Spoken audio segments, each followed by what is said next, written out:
నమస్తే అండి అందరికీ కూడా. ఒక చిన్న విషయం, ఎందుకక్క ఎప్పుడు ఏదో ఒక గొడవలు లోన్లీలు కామెంట్స్కి రిప్లైస్ ఇస్తావు, ప్రతిదీ ఇష్యూ చేసుకుంటావు, ఎందుకు సైలెంట్గా ఉండొచ్చు కదా, నెమ్మదిగా ఉంటే ముందుకు వెళ్తారు, మంచిగా ఉండొచ్చు అంటే నేను మీ వరకు కొన్ని తీసుకొస్తానండి. మీకు సమంజసం అనిపిస్తే నేను వదిలేస్తాను, పట్టించుకోను. జస్ట్ ఎగ్జాంపుల్ ఒక విషయం చెప్తాను. మీరు డబ్బులు ఇచ్చుకొని ఐటమ్ ఇచ్చుకొని ఒక పెద్ద ఇన్ఫ్లుయెన్సర్స్కి ప్రమోషన్ చేయించుకుంటారు. ఎందుకు? మీకు ఫాలోవర్స్ రావాలనో, లేదంటే మీ పేజ్ అందరికి తెలియాలనో, ఆర్ ఎల్స్ సంథింగ్ ఇంకే ఉద్దేశంతో అయినా సరే మీరు ఒక ప్రమోషన్ ఇచ్చుకుంటారు. మీ ఇచ్చుకున్న ప్రమోషన్ కింద నేను వచ్చి నా పేజ్లో ఇంతనే ఉంది, లేదంటే అది అసలు క్వాలిటీ కాదు, నా దగ్గర క్వాలిటీ మంచిగా ఉంది, వచ్చి చెక్ చేయని చెప్పి నేను వచ్చి మెసేజ్ పెడతా. మీకు ఏమనిపిస్తుంది? సర్రని కాలుతుందిగా, నాకు అలాగే కాలుతుంది. నైట్ ఇలాగ ఒక ఇష్యూ అయ్యింది. నా ప్రమోషన్స్ కింద వచ్చి మెసేజ్లు పెడితే మంచిగా మర్యాదగా చెప్పాను. ఏమని? డిలీట్ చేసేసేయి, ఇది నీ కామెంట్, నీకు అనవసరం, ఇక్కడ నీ ప్రమోషన్ కాదు ఇదంటే పొగరుగా డిలీట్ యువర్ సెల్ఫ్ అనో ఇంకేదో సంథింగ్ పెట్టింది. హౌ డేర్ యూ అంటే దానికి ఏదో అక్కడ డిస్కషన్ అంతా నడుస్తుంది, కానీ ఒక్క కామెంట్కి ఆ కామెంట్ డిలీట్ చేసుకుంటే అయిపోయే దానికి అసలు పెట్టవలసిన అవసరం కూడా లేదు. నాకు తెలిసి నీతిగా నిజాయితీగా కరెక్ట్గా బతికితే కన్నా మనం ముందుకు పోతాం. ఇంకొకరిని తొక్కుకుంటా పోవాలనో, వాళ్ళని తక్కువ చేసి మనం ఎక్కువ చేయాలనుకుంటే మనం నాశనం అయిపోతాం.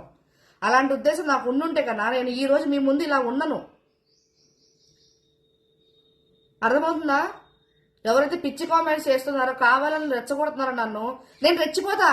నేనేమి గాంధీ మహాత్ముని కాదు. వద్దులే, గొడవ వద్దులే, కొట్టావా ఎదుగుకుంటా చూపిస్తాను నేను ఒక చెంప. ఏమైనా పిచ్చిదానా? మీరు వచ్చి అక్కడ క్వాలిటీ బాగుంది, ఇక్కడ క్వాలిటీ బాగుంది, ఇది 300, ఇది 200, ఇక్కడ కొనుక్కోండి అని మెసేజ్ పెడితే నేను ఊరుకుంటానా? ఎందుకు ఊరుకోవాలి? ఏదో వద్దండి, జస్ట్ బికాస్ ఎగ్జాంపుల్ మీకు ఓన్ షాప్ ఉంది, ఏదో మీరు పచారీ కొట్టో సంథింగ్ ఏదో కిరాణా కొట్టో పెట్టుకున్నారు, పక్క కొట్టాడు వచ్చి చెప్తారు మీ కస్టమర్ మీ దగ్గర కొనుక్కుంటే మా దగ్గర 30 రూపాయలు అంటే నువ్వు ఊరుకుంటావా? లారీ పెట్టండి గోపే కొట్టో. నీ బిజినెస్ లేదు, నా బిజినెస్ రాదు, నా బిజినెస్ ఎంత దెబ్బతీస్తున్నావు అని అడగవు. నేను అంతే, తోలు తీస్తాను జాగ్రత్త.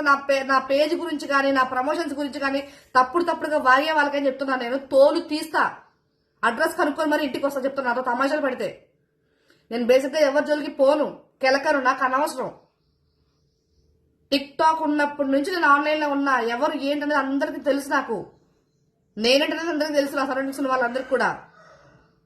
నేను గొడవలకి మాక్సిమం దూరంగా ఉండిపోయాను. ఎప్పుడైతే బిజినెస్ స్టార్ట్ చేసారో అప్పటి నుంచి. సో దయచేసి నన్ను కెలక్కండి.